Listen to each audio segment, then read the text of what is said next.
Hello, everyone. Welcome to the History Valley podcast with your host, Jacob Berman. Today, I am joined by Dr. Adair. So, today we're going to be talking about his book called The Star of Bethlehem, A Skeptical View. You'll see it on the screen. So, I'm going to give an introduction, and then we will get started. Dr. Adair is a Massachusetts-based physics researcher and educator, having earned his Ph.D. from the Ohio State University in 2013. He is the author of several chapters of scholarly books and the author of The Star of Bethlehem, A Skeptical View. Adair is a scientist trained in physics and education theory, as well as a scholar in the areas of history, ancient science, and religion. He has worked at various colleges and K-12 schools, done research at CERN and the SETI Institute, and has publications cited and discussed by scholars around the world. Besides these various scholarly pursuits, he is a long distance runner, having now run in dozens of races from 5K to ultra marathon length. Okay. I'll have the website in the description below. It should be on the screen as well. So you can go check those out, and the link to his book will be in the description as well. Okay, so this book talks a lot about obviously the Star of Bethlehem, because there's a lot of hypotheses about what that star was.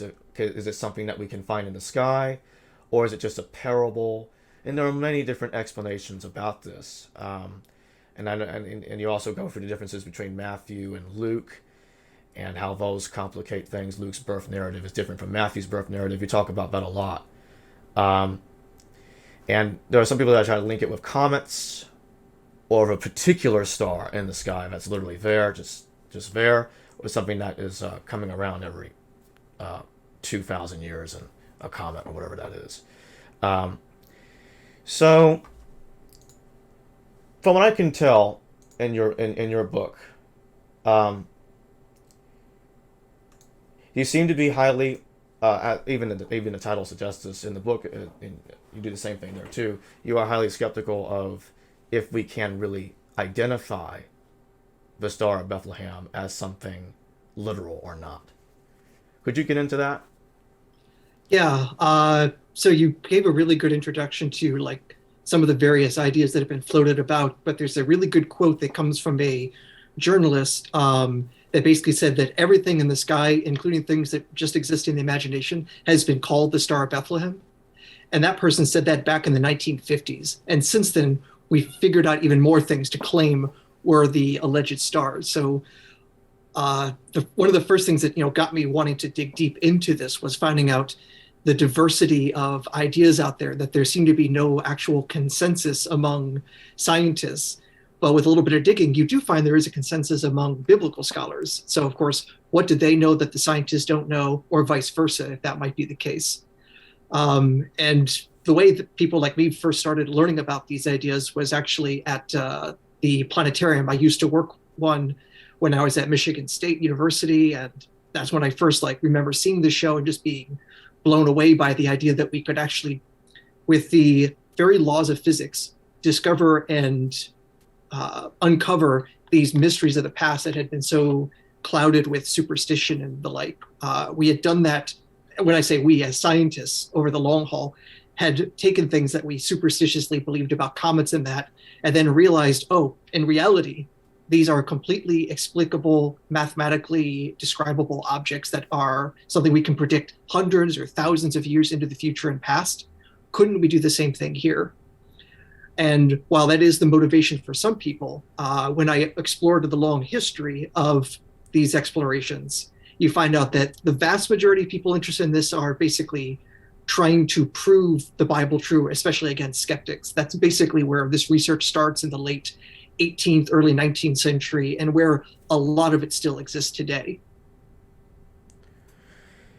Right, and recently, some people try to say that the recent conjunction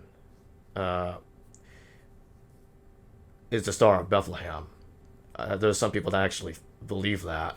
And this situation actually reminds me a lot of people trying to say we need to find a natural explanation for everything that the New Testament says.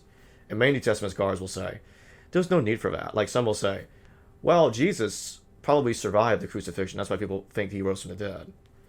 And in the way that trying to identify a star as a literal star, the Star of Bethlehem, that is, it kind of reminds me of that. People trying to say, oh, we need a natural explanation for the resurrection. We can just say he survived it. And some people say, well, the Gospel of Mark has a Pilate apparently being surprised that Jesus died so quickly, in a matter of hours when it usually takes days. So they'll say, well, he was on cannabis or drugs, and it made it look like he died, and it took him down. And people that say that will say, well, they buried him in a tomb, and there's many scholars will say it's unlikely he was put in a tomb, because typically crucified people were not thrown in a tomb; they were just left there or just dumped in a pile of bodies, and the wild animals would eat the carcass or whatever, or they would just sit there and rot. What do you think about trying to find natural explanations for everything in the New Testament? Do you think that is a reach, trying to force everything to be literal in some way, in a natural way? I find often these approaches to be often erroneous because they have to make the assumption that the story has to go back to some particular thing. And when you don't even know what that thing is, you don't actually have any facts to build something on. Right. And if you build ultimately something on speculation, well, guess what? You can get pretty much any answer you want. So with the Star of Bethlehem issue, like I say, that basically everything has been suggested as the object, because if you get to choose what the facts are, yeah, you can fit any theory you want, and some people might like one theory more than another, and it's just a matter of taste. And we shouldn't be doing history the same way we choose candy. That's not supposed to be the methodology. It should be the case that we agree on the facts, we agree on the methods, and where there is uncertainty, that can allow for a diversity of views. But if we don't even agree what the basic facts are, if we don't agree on how to do the methods, we might as well be throwing darts. I'd rather say, okay, here's what we can actually show to be the case, whether that is here are like the facts of what was in the sky, or here's the actual words, what they literally mean. Here's like the diversity of ways they could mean based on the literary examples that we could point to, and also just points of genre, and say, hey, if we know what kind of book this is, should we even try treating it this way? Like, no one is going to go pick up a copy of Harry Potter, read the last few chapters where the I forget which creatures it was, but they were looking up at the stars and saying, oh yeah, these are some bad astrological omens. Who's actually putting this into planetarium software to figure out exactly what day J.K. Rowling is making up? No, that's not what you would ever do with a story like this. And that's at least more plausible than the magical star that directs people to a particular house. This is well outside the norm. And like I say, a lot of it ultimately comes down to people who just somehow need to find a way to make the story plausible for either personal religious or for evangelical reasons. Some scholars are actually even explicit about that. We're going to use the naturalized hypotheses for the purpose of spreading the good news. Right, and that what this also reminds me of is, like, recently there was a very popular report that hit the news that they apparently Sodom and Gomorrah was found and it was destroyed by a comet, and then it turns out it wasn't. I remember that. Funny enough, that there were already people that were critiquing the hypothesis there before the big news stuff about it, because one of the major premises of it was also, and Sodom and Gomorrah aren't in the location that everyone had for the last 2,000 years claimed it was. Mm-hmm. So it was also based on some questionable geographic or geologic arguments to relocate the cities, and then say, but then this giant fireball came. And I think I even saw that they even tried to expand that further, that several hundred miles away, the blast was so great it toppled down the walls of Jericho. Right. Yeah, if we're gonna just keep making things up, okay. Yeah, and the other thing is, even with the Book of Exodus, they'll try to say, we gotta find out why there was some kind of explosion. It was some kind of explosion, and that's what Moses was talking about. The plagues of Egypt was a volcano going off, the Minoan eruption, and it's like it baffles me because I'm like, okay, how do we know it's that specific thing that whoever wrote Exodus was talking about? And because it just sounds similar, so therefore let's just assume that it must be. And all the more so if you get to erase certain details. It actually reminds me of the various attempts to try to find Atlantis, where our only version of it comes from Plato. And I mean, first off, the way he tells the story, we should already be pretty skeptical when he says, I heard it from a guy who heard it from a guy who heard it from his uncle, who said he got it from the Egyptian priest, who said they've been keeping the secret for 9,000 years. Oh, like, okay. So first off, the chain of custody is questionable. And then nonetheless, people try to say, well, maybe he's exaggerating this point, or he has these details wrong. And it's like, okay, like one of the major candidates was an island that we know was actually, pretty badly devastated by a volcanic eruption. But is that the only detail we're going to go with? Because Plato locates it beyond the Pillars of Hercules out in the Atlantic Ocean, hence the name Atlantis. They said it was like as big as a continent, not this relatively small island. It was supposed to have been, 9,000 years ago. Oh, the eruption was only a couple centuries before Plato. It's like, if we allow ourselves too much latitude, then yeah, we're going to get whatever answer we want. And there's a reason why good and bad scholars have found Atlantis on pretty much every single place in the world, everywhere from Antarctica to Sweden. Yeah, and they'll say, oh, it was an advanced city. They had technology there. But Plato doesn't say that. Plato's like, oh, it's a primitive people with an awesome navy for the time, but that's about it. Yeah. Oh, and also a minor detail. The amazing continent of Atlantis lost a war with Athens 9,000 years ago, which is about 85 centuries before Athens was even founded. Oops. But we can solve that problem if we say Arnold Schwarzenegger time travels. Just a little joke in there. Yeah. Well, Schwarzenegger or Robert Patrick, because I think we need the liquid metal Terminator to really morph into these various figures. That's a good one. But yeah, these and the same thing is going on with Jesus too. So this guy over here sounds a little bit like the historical Jesus. Like some people will say that Judas the Galilean was Jesus, or this other guy over there was Jesus, and then the time period starts falling apart. I'm like, wait a minute. So you're trying to tell me either Jesus died earlier than Pilate's reign, or after Pilate reigned. But then why would the New Testament writers like 1 Timothy, who says Pilate that Jesus confessed before Pilate, and why would the four Gospels place him in the reign of Pilate, and why would Josephus do the same thing in Tacitus, and they mention Jesus being crucified during the reign of Pilate? Why would they place him during his reign if he lived another time? If he died another time? Well, it's because they're shifting.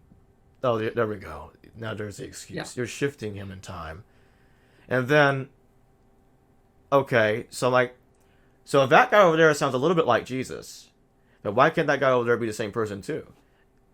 And it turns into a freak show, a mess. And okay, you're just taking the ornaments you like off the Christmas tree and you're leaving the rest there because you don't like it. Yeah, unless you can, the big thing that a lot of those hypotheses need to do is how do they explain the evidence better than the somebody made it up hypothesis or all the various other ones that historical Jesus scholars can actually come up with. You can come up with a hypothesis to explain the data and also find excuses for why you don't have to accept certain data points. Like the big thing with let's move Jesus forward 20, 30, 40 years is that, well, Paul was supposed to have already been preaching this sort of thing while in the 30s, since in his letters, he mentions having to basically escape one of the acolytes of Aratus IV from the Nabatean kingdom. So it's that already puts some time frame there. So are we supposed to ignore that, or and how do we do that without just having the theory guide the facts rather than the facts guiding the theory? It would also help if we had some more direct evidence. I'm just thinking of of all things, a kung fu example.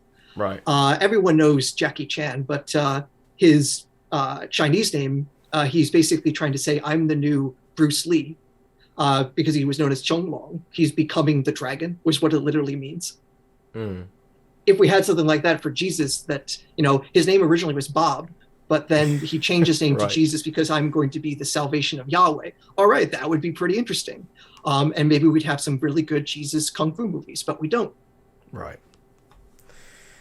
Yeah, I remember in the book you talk about it's difficult to know for sure when Jesus was born because Matthew and Luke contradict each other. Um, and if I remember correctly, you find Matthew's version a little more plausible than Luke's version. That Matthew's date might be more correct than Luke's date. Is that am I correct or am I slightly misremembering there? It is easier if you take the way most people will read Luke at face value, that Mm-hmm. it gives like the beginning of John the Baptist in about 27, 28 AD, Jesus coming at about the age of 30. You Mm-hmm. subtract and do the math, and that puts his birth in the BC era. It's much more consistent than him being born in 6 or 7 AD if he Right. was, supposed to be born during the census. Now, it's arguable, in fact, maybe more persuasive, the idea that maybe that's when John the Baptist started, but the Gospel of Luke doesn't say, and Jesus showed up like 3 days after. Right. He could have easily showed up in, 33, 34, towards the end of when John the Baptist was around, and Josephus kind of puts his death in the mid-late 30s. So it would make it somewhat more plausible if Jesus was there in the mid-late 30s to be baptized and then do his thing. And then, of course, if he's about 30 in the year 36, go back 30 years, okay, then he's born in approximately 6. That's at Mm-hmm. least consistent with Luke. But this depends on how much we want to read into Luke and if we're going to trust him in the first place.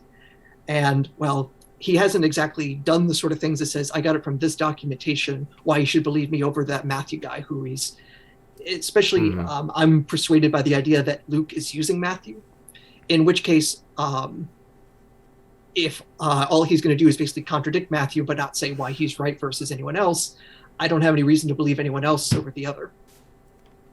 Yeah, I'm convinced that Luke used Matthew as well. Um, I know there are arguments out there to say, well, the language in Luke when it comes to the sayings of Jesus is expressed differently than the way Matthew does, and it can only be explained that Luke and Matthew used another source, and that Luke was ignorant of Matthew. Now, there's also Dr. Dennis MacDonald's hypothesis, the Q plus Papias hypothesis, which suggests, well, Luke borrowed from Matthew and Luke borrowed from Mark, but Matthew and Luke borrowed from Q, and Matthew borrowed from Mark. But Mark also used Q. Mhm. Now that part, the Mark used Q part, is interesting, but I remember when I previously interviewed Dr. Richard Carrier, I asked him, doesn't that sound self-defeating that if Mark uses Q and Q is supposed to be everything Mark isn't, and it's supposed to have sayings of Jesus in Matthew and Luke, but not in Mark? How is Mark using it? He's like, yeah, he's basically like, yeah, that does create a problem because he doesn't think there was a Q document. He says Luke using Matthew and Luke both using Mark is all that we really need, and Matthew invented the sayings. That's his position, the Farrer hypothesis, basically. Right, right.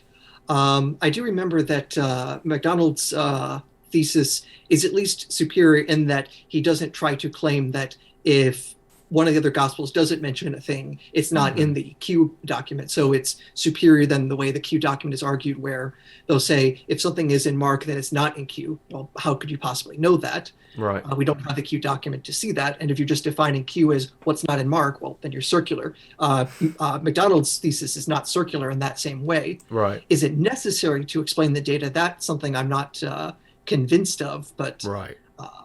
on the other hand, of course, because MacDonald also says that it's primarily derived from a lot of it from Deuteronomy, my thought is, well, couldn't Mark have done that himself? And he could be that Q then in the same sort of way.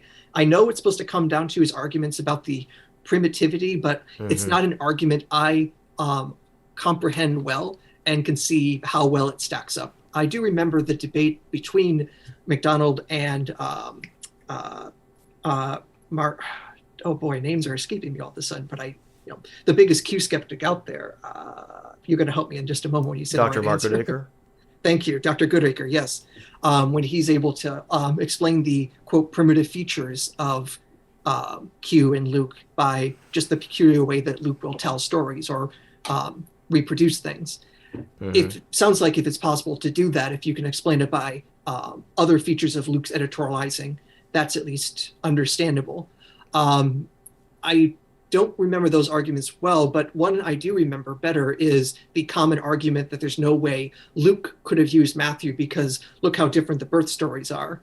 And of course, you can understand why, because one of the major, features of the Matthean story is these magi coming and, coming and worshiping Jesus as a baby. Mm-hmm. If you look at the entirety of Luke Acts, you find out Luke has no love for magicians and magical texts and things like that. In Acts, there's literally a magician who basically is completely defeated by one of the apostles. Magical texts are being burned in bonfires, things like that. So it's like, Luke is going to spend no time making these guys look good, while for Matthew, they're central to the story. So you can understand, Luke needs to not just change a few names, he needs to do a complete rewrite. Yeah, that magician, I think, is Simon Magus, and he got into a conflict with Peter in Acts. Mm-hmm. And there's also another magician as well. What is it? A Bar Jesus, of all people. Elymas Bar Jesus. Thank you, yes. Mm-hmm.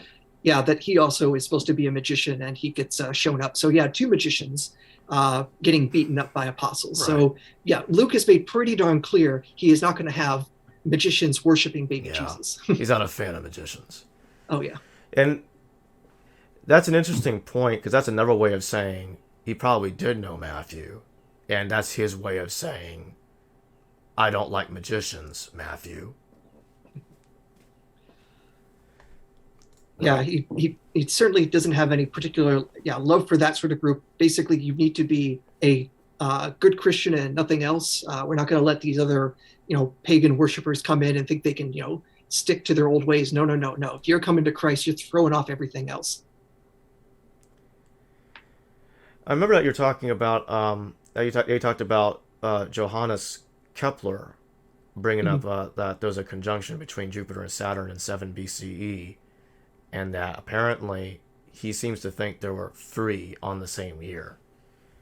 And that apparently is used in some way to, I guess, put Jesus' birth on 7 BCE. Is that about right? And just to give a little bit more background to your audience. So Johannes Kepler was basically one of the astronomers on the cusp between the old and new way of scientific thinking. He's pretty much like right at the cusp of the scientific revolution. And he's most famous for coming up with what we now call the 3 laws of planetary motion, that he was able to show empirically was the case. And then later people like Isaac Newton was able to show from his physics that they're a consequence of the laws of motion and his law of gravity. Now, Kepler, as an astronomer, was also an astrologer. He was well practiced in it. He used to teach it. And one of the things that he taught his students was this system, what's called the Great Conjunctions. You mentioned also earlier last year, the reproduction of the Star of Bethlehem right around Christmas time. That particular conjunction, for simplicity purpose, we'll just say when 2 planets get close to each other, that's supposed to be a conjunction. And the last year was a conjunction between Jupiter and Saturn.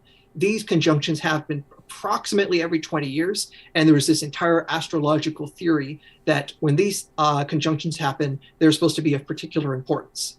And even more so when they take place in a different part of the zodiac. So in the zodiac system, you have the 4 elements, each 3 of each of the zodiac signs is part of that. And when these conjunctions are bouncing about, they stay in the same element of signs for a couple of centuries, and then they move to a new one, and that's supposed to be an even greater conjunction and even more powerful. And if it's the start of these conjunctions in a fiery sign, that's the greatest conjunction of all. And Kepler was trying to argue, hey, if we work this backwards, we can find that there were supposed to be the greatest sorts of conjunctions when all these other important figures were born. And also we can use it to say, hey, right around when Jesus was born, there was supposed to be such a conjunction or set of conjunctions. Now, a few things to note about that. One is that Kepler did not think the conjunctions themselves were the Star of Bethlehem. He still thought that was a magic star. He basically is trying to argue this was the astrology that the Magi used so that way they knew to expect something big coming. This was like their sign of things to come, and then the star appears and says, all right, follow me. Secondly, Kepler basically has to cheat to get his own system to work. The conjunctions take place in the sign of Pisces, the fish, which does not sound like a fiery sign to me. It's a watery sign. But because they took place close to the edge between Pisces and Aries, which is fiery, he said, close enough. This is actually something that happens a lot in astrology, where it's not quite right, but you just say, screw it, close enough. All this precision in astronomy, and then astrologers come along and say, that's good enough. In fact, we know who originally tried applying this system of astrology to Jesus, and this was actually a Jewish astrologer by the name of Bashar Allah, who is around during the early Islamic period. He actually helped write up the horoscope for Baghdad when it was founded. And when he originally applied the theory to Jesus, he used it correctly. And by correctly, I mean he used the right astrology, but this would have put the birth of Jesus in like 13 BC. Because he looked at a completely different conjunction that followed the theory he was using correctly. Kepler was more like, I need this to work, closer to the traditional date and his own reinterpretation of the historical timeline. And then, he tried that. It didn't convince too many people. His work disappeared. And then 200 years later, another chronologist basically dusted off the work. And during a time where they were trying to argue everything in the Bible really happened, but just no miracles happened, then tried reappraising Kepler's work to that end. And that change in chronology on Jesus' birth reminds me of something else you talk about in your book. You talk about Martin claiming that Herod the Great died 3 years later than he was supposed to have. And that Herod's death is placed in 1 BC by Martin, Ernest Martin. Why does he think that? So there's a couple of motivations for that. One was that in the early 60s, there were a number of astronomers who were starting to look and see what other astronomical phenomena were going on close to the time of Jesus, but looking at a larger window. And this became easier to do in the 60s because we invented this thing called the electronic computer. And they were starting to use magnetic tape and run many more calculations and try to come up with much larger, more elaborate, and much more accurate tables than before. Before that, you had to do everything by hand. And do you really want to check every single thing in the sky for every single day over 20 years? No, you get a computer to do that. And one of the things they discovered in 3 BC, there was this extremely close conjunction between Jupiter and Venus, so close that basically the two planets would have looked like one object. And many people are like, oh, maybe this fits the definition better because Matthew only describes this one star. So the two planets looking like one object, maybe that's what's going on there. I mean, sure, that doesn't actually fit the description, but it sounds a little bit more plausible.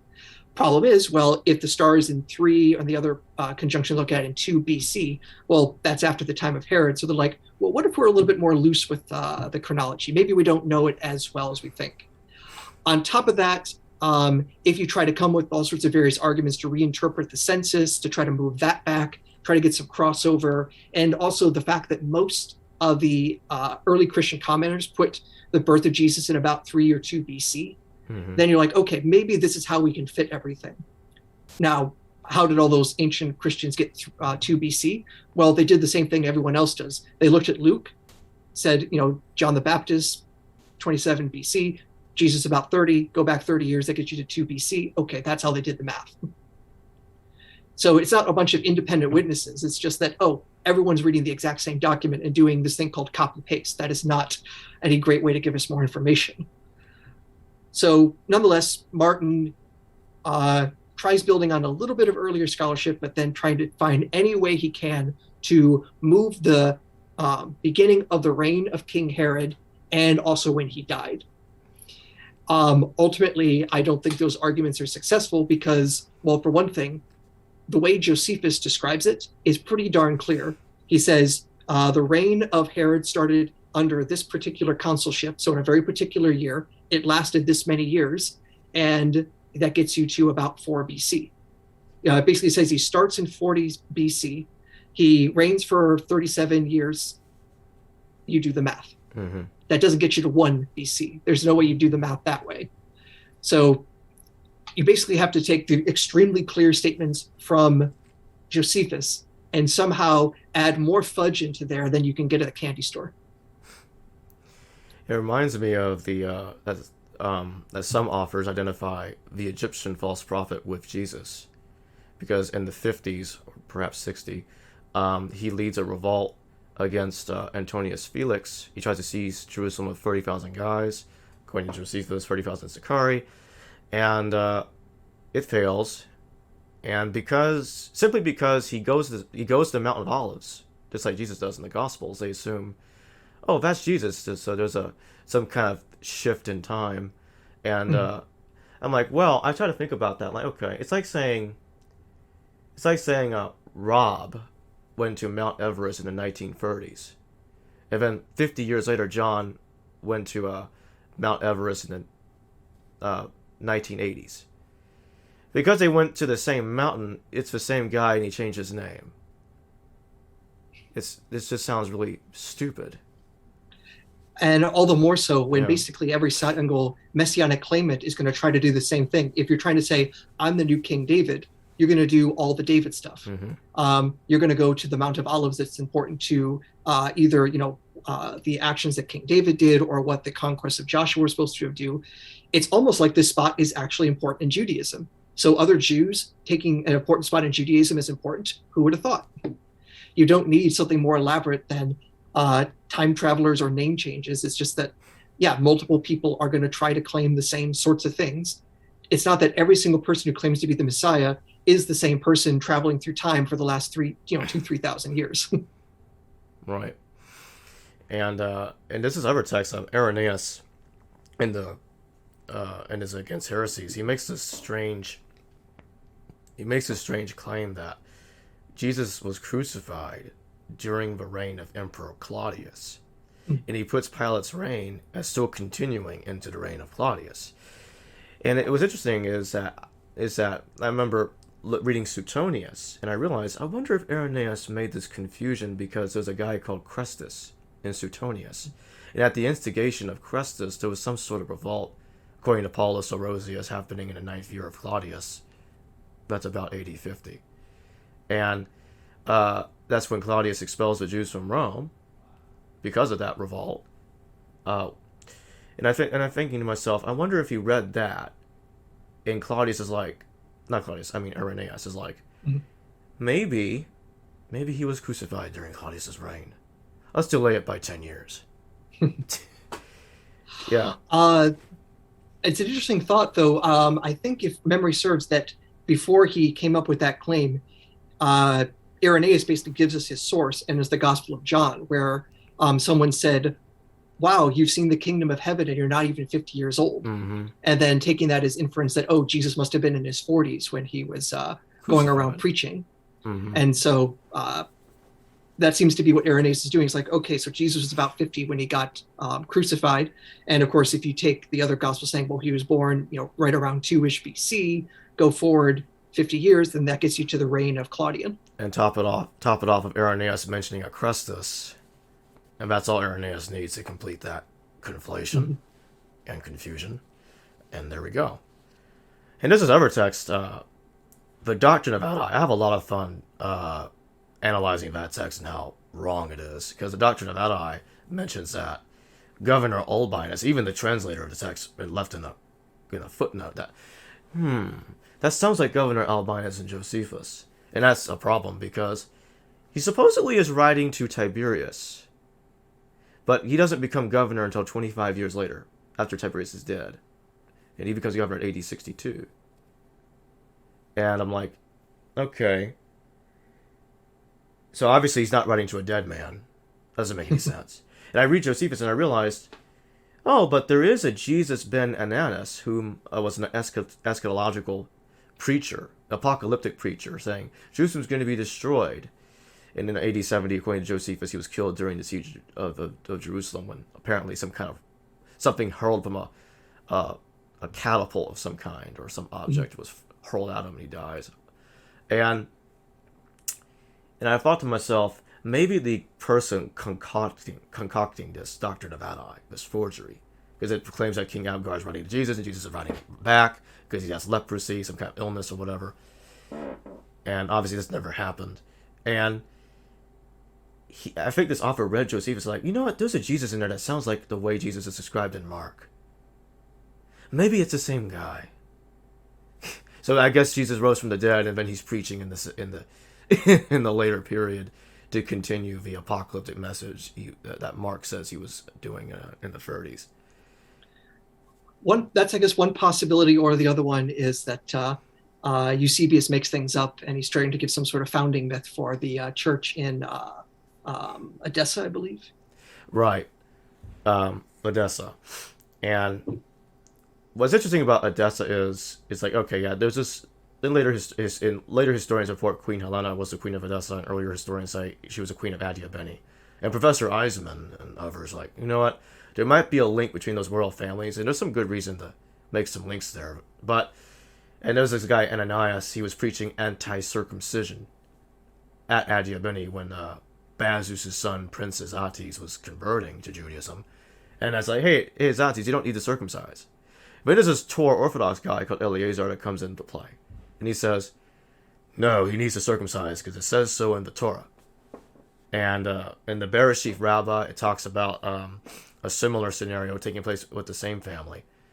And Azates and Monobazus are reading the Torah, and they're like, yeah, we got to circumcise. And they're unhappy about it, but they're going to do it. And it also talks about, what's interesting in the Bereshith is it also talks about that, a criticism of Monobazus, that he stores his treasures in heaven. And it reminds me of a parable in Matthew, which also talks about the same thing, storing treasures up in heaven. There's also a similar text in the Dead Sea Scrolls that says something like that too, but I don't remember what it's called. But I've quoted it in videos before, and some previous guests have brought it up. A previous guest has brought it up before. It's quite fascinating to see these theological parallels. And it's somewhat similar to the argument that, not in the same way though, but only a little similar to the argument in Galatians when Paul confronts Cephas and James. And he's like, we can do away with circumcision, and he's pissed off at Cephas because he won't eat next to Gentiles because they're circumcised. I mean they're not circumcised, but Cephas is. He's like, nah, I can't take this, man. They got circumcised. I'm not eating with them. And they'll try, and later church fathers will try to figure out, how do we reconcile this? The saints are arguing with each other. That's a problem. And Paul, of course, in Galatians says, I'm not a liar. So that does say that some people are calling him a liar because he's twisting the Torah. He's cherry-picking laws or ignoring it altogether to support his new, more Hellenistic position that, like, we don't need circumcision. But yeah, going back to the temporal alterations, like people changing the year of when something happened because to fit their argument. There are some that will go to the Talmud and they'll say, Jesus died during the reign of Alexander Jannaeus. Mm. And there are some that will argue that might be somebody that sounds like our Jesus, but it's somebody else, and it's 100 years earlier. Then there are others that will say, well, that Jesus is a anti-Christian polemic written by the authors of the Talmud that are basically taking the Jesus in the New Testament and reinterpreting him. I find the latter argument to be pretty strong because there are a lot of curious parallels between the Jesus of the Talmud and the Jesus in the Gospel. So it wouldn't surprise me if the latter is the case and they're just rewriting the character to fit their own point of view, what they want to portray Jesus as having done. True. Though it wouldn't necessarily explain why they would shift the timeline by a century. They can write a polemic about Jesus, but why move That's things true. 100 years? And there's also the piece of evidence that Epiphanius also talks about a sect of Christians, of Jewish Christians, who also believe the same thing, that Jesus lived during the reign of Alexander Jannaeus. So this wasn't simply a Jewish polemic. It seemed to be something believed by at least one segment of Christians. So how did that belief come about is a question I've seen no even attempt to answer.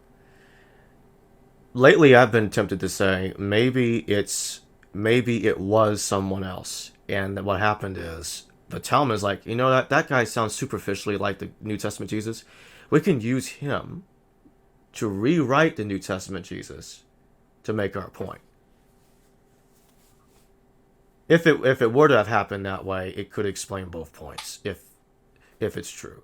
And of course, I know that even if there is an explanation that explains all the points, it doesn't necessarily mean it is the correct explanation either.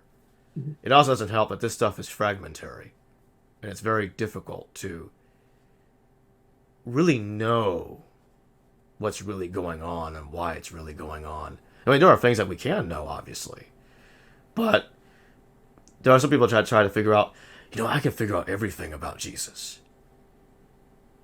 And that's with the evidence that we have now, we just simply can't do that. We're not going to know everything Jesus did. Yeah, the best we can do is maybe talk about like ranges of possibilities. Right. So, for example, with the historical Jesus, we can be 99% sure he was not of Japanese ancestry. We can be pretty sure of that.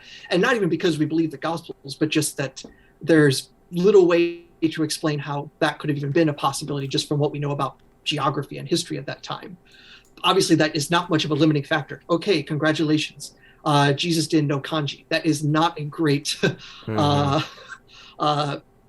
determination about anything about the historical figure. So it seems like if there's going to be an historical figure, we have to be extremely uncertain about who he was or what he may have done. And of course, if we're going to go the mythicist route, then we do have the uncertainty about what was the original myth and how that came about. That is still, even on that approach, we'll still have plenty of uncertainty, big error bars on a lot of things. Right.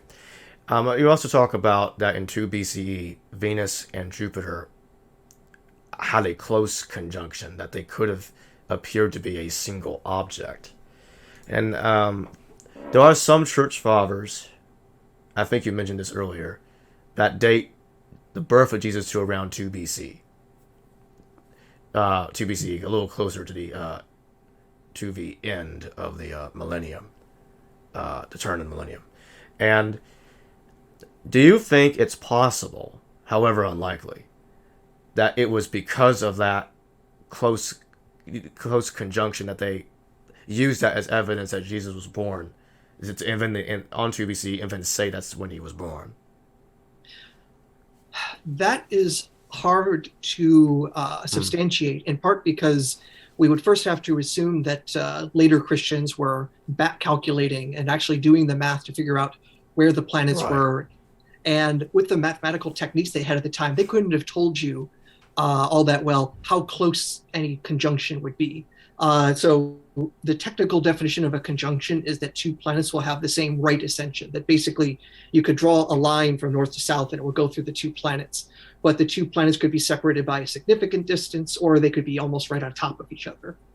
And the manuals that an astrologer would have used at the time wouldn't have told them anything like that. So they couldn't have possibly known beyond actual memory and somebody writing down, hey, there's this particularly close conjunction at this time. A record that, we don't have any evidence of, or why we would have it. And more importantly, what evidence we have about this particular kind of conjunction based on the records we have from Babylon. This would not have been a great signal for the birth of a king. In fact, it says this particular kind of conjunction basically says, bad news, king's going to die. Right. Yeah, that's a good point. And that's something I definitely really wanted to touch on in this discussion, that it's practically almost impossible to say that for sure about that conjunctions have something to do with let me put it this way. It's highly implausible to find the right year Jesus was born because of a conjunction that occurred in the past. Mm-hmm. And at best, I think what can account for this without stretching it too much is that maybe the author of Matthew is taking inspiration from conjunctions that he heard about in his lifetime and applied that to Jesus. It wasn't even doing it to be historically accurate, mm-hmm. but he tossed it in there because it sounds cool. I'm like, let me just write this as part of the story. It just That's flows. yeah, that's some more recent scholars try to suggest a similar thing Mm. when they're not saying, oh, this is necessarily what happened at the birth of Jesus. Here's how we can date him. It's like, well, here's the other possibility that Matthew went to a local astrologer, paid them to come up with a good horoscope, and then somehow used that. Some sort of hypothesis like that at least has some face plausibility. But does that actually explain the text as we have it? And the problem is the description of it describes only one star, not a collection of stars. It doesn't say anything about conjunctions or special alignments. In fact, the way the star is described is basically going out of its way to say it's nothing like what you see in the night sky. It's Right. not something that the sort of language that people would have used at that time would even fit into. In the same, no, we'll say like the sun rises in the east, though technically it's because of the rotation of the earth. Well, here's something stars never do. They never travel south and hover over particular houses, acting like a GPS unit. No, the conjunction of Jupiter and Saturn last year was very beautiful. It was very close. Could you have used it to find your way to the airport? Not a chance. Yeah, those are some pretty good points. It does say it is only one star. So how do we say that it was actually several of them?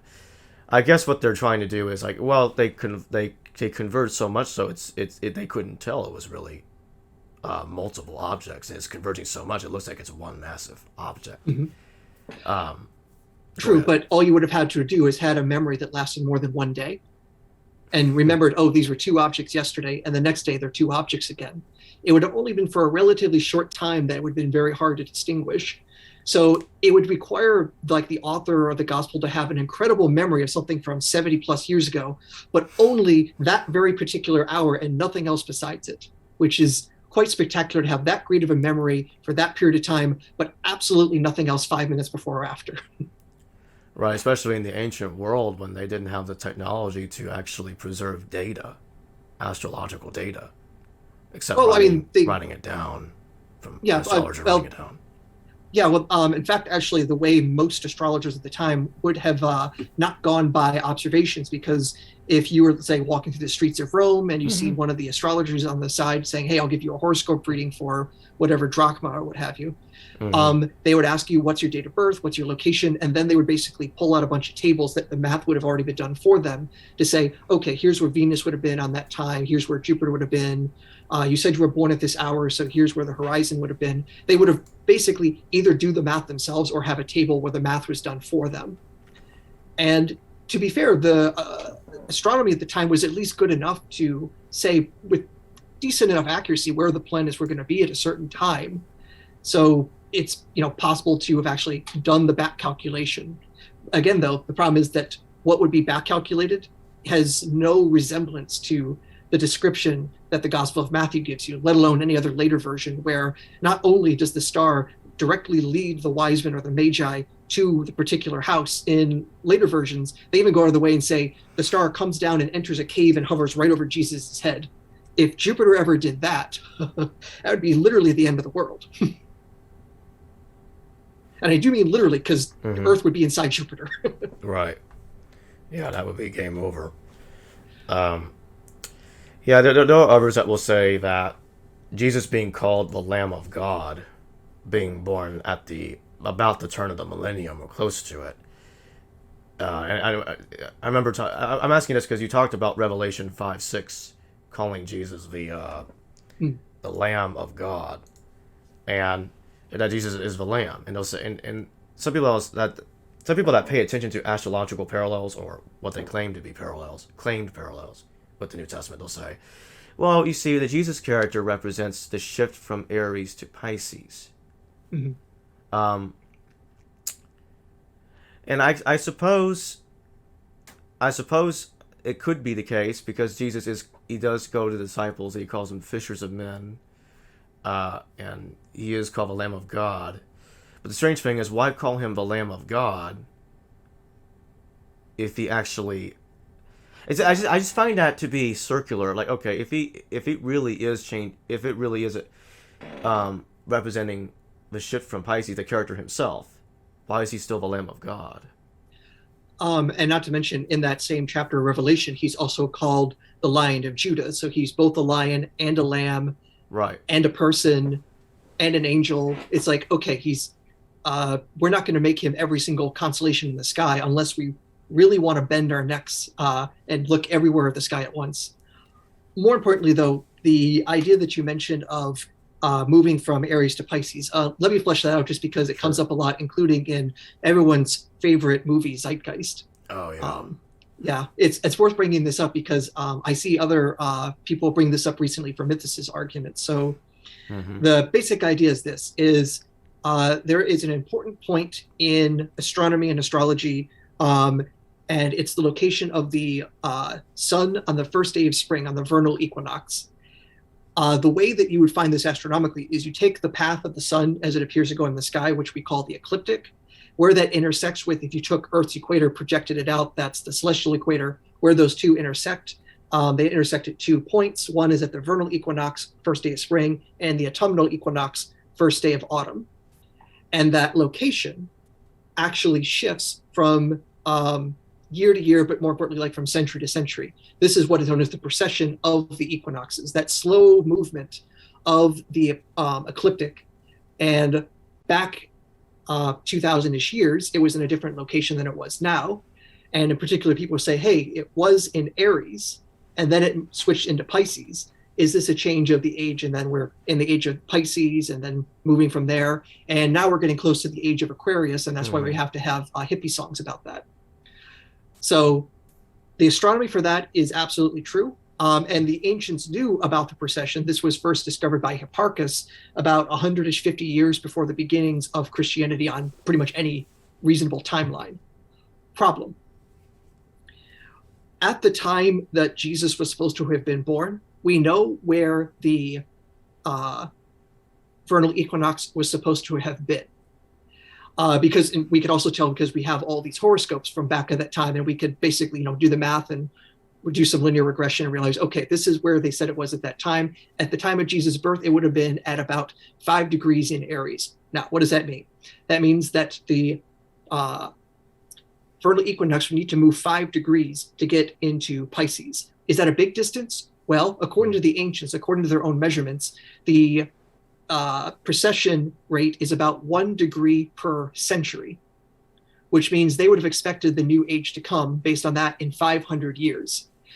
If that's what revolution means by saying, I come soon, then we have bent the word soon way out of shape. So those entire arguments, which are based on some true astronomy, isn't really aware of how much we actually know about astronomy and astrology at the time, and realize there's no way that they could possibly mean that about the beginning or the end of the age, because no one would be excited about the coming Messiah if they said, yeah, and he's also like the entire age of Rome away. Right. Yeah, it sounds like to me the way, at best, not so sure if this is a stretch or not, but at best it might be that the reason why Jesus is a lion, the fishers of men, and the lamb at the same time is he might be emulating the way they're writing this character. He might be emulating the sun at the center of the zodiac, the sun god, possibly.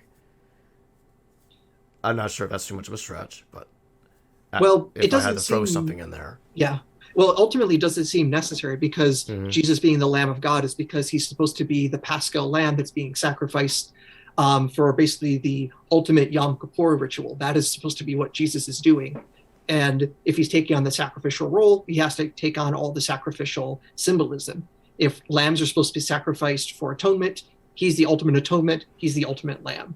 It follows from that sort of logic, and we don't need to bring astronomy into it at all.